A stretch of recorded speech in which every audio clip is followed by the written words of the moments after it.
ce que c'est cette question de l'adaptation, cette question du rapport de l'objet, de ce que c'est que l'objet en fait,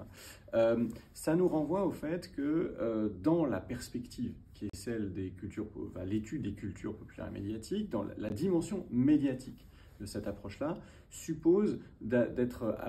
attentif au support, à la matérialité de l'objet, dans une perspective qui va toujours plus ou moins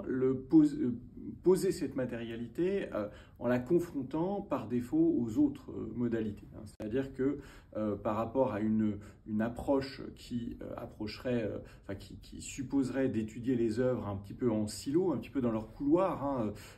avec dans l'idée que sur la littérature, toutes choses étant égales par ailleurs, un certain nombre de points vont pouvoir intervenir, ou pour ce qui est du cinéma, bon, voilà, c'est à chaque fois dans un champ bien déterminé. L'idée est de s'intéresser à ce que cette matérialité nous dit des œuvres. Et à cet égard, la réflexion de quelqu'un comme Johan Verilac sur le rapport entre thème et support, et la façon dont on fait attention à la question du support, au-delà même de la matérialité en tant que mode d'expression, mais il s'intéresse aux logiques de communication, la façon dont un objet, un livre donné va être choisi, repéré, positionné dans un ensemble, dans une bibliothèque, dans un ensemble de références personnelles, le fait que des éléments apparemment neutres, quand on considère que le texte vont intervenir, cette logique-là va intervenir.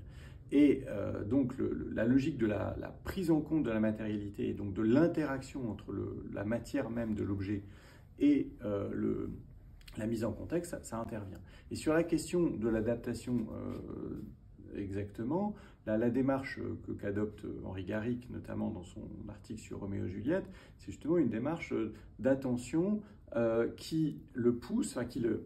qui l'amène dans une perspective qui en fait prolonge une approche, il emprunte de ce point de vue-là la démarche d'un Lévi-Strauss sur le rapport au mythe, ça l'amène à déhiérarchiser les objets à la fois d'un point de vue culturel, mais aussi en termes d'origine. C'est-à-dire que finalement, dans la perspective qu'il adopte, la pièce originale de Roméo et Juliette n'a pas plus d'importance en termes d'évaluation de ce qui se produit que ces différentes adaptations. Donc, il ne s'agit plus, dans cette logique-là, d'identifier s'il y a des différences, de quelles sont les différences, et non plus, effectivement, non plus uniquement de penser l'influence du médium. C'est-à-dire que dès lors qu'on fait une comédie musicale, dès lors qu'on fait un opéra, des ajustements vont être nécessaires, mais de penser la façon dont, par différenciation, d'envisager la différenciation des œuvres, de sorte que chaque manifestation, alors dans le cas qu'il étudie, c'est la question de la mort de Roméo et Juliette, mais la façon dont le processus même de cette mort, de cette double mort intervient, et la façon dont le médium lui-même va interagir, et les choix qui vont être faits à l'intérieur, sans donc poser l'idée qu'il y aurait une seule bonne manière de faire mourir Roméo et Juliette. Et dans cette logique-là, on est donc en partie, bien sûr, sur une étude de la création et de la manifestation de la fiction et des moyens de la fiction, et on est aussi toujours un petit peu, alors de façon plus ou moins accentuée dans les contributions, dans les réflexions qui interviennent ici, mais on est toujours plus ou moins lié à la question de la réception. C'est-à-dire que le fait de penser comme en réseau,